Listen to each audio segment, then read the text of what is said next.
Okey, tokoh yang lain kita ada Muhammad A. Al-Burai. Okey. Mendefinisikan pengurusan sebagai penyelarasan tenaga manusia sebagai makhluk sosial yang perlu berinteraksi antara satu sama lain.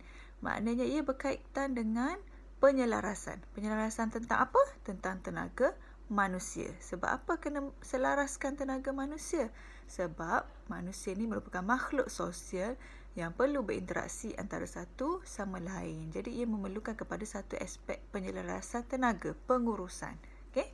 Kemudian tokoh barat mendefinisikan pengurusan sebagai penyelarasan tenaga kerja juga, tapi untuk mencapai matlamat sesebuah negara, okay? Ataupun organisasi lah. Itu merujuk kepada L.D. White.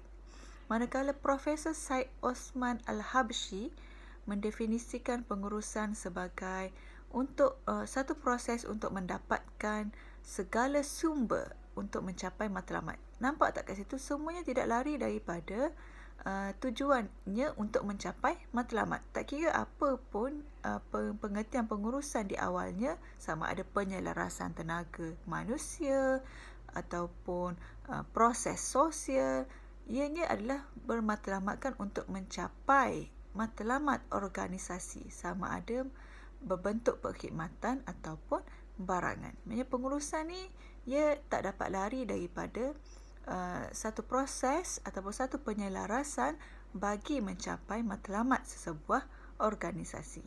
Okay, Yusof Ismail pula mengatakan bahawa pengurusan merupakan suatu proses yang dilalui bagi mencapai matlamat yang tertentu. Tengok, ia masih lagi menyentuh tentang matlamat. Satu proses untuk mencapai matlamat. Okay? Manakala UNESCO, the United Nations Scientific and Cultural Organization, mendefinisikan pengurusan sebagai proses sosial yang ada komponen yang dikenali sebagai PODC. What is meant by PODC? What PODC stand for? Okay?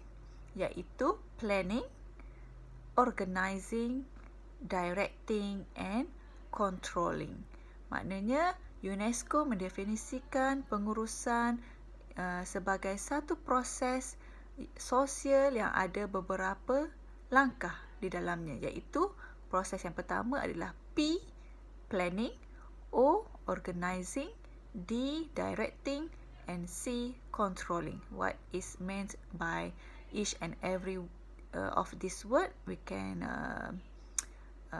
tengok satu persatu. Okay?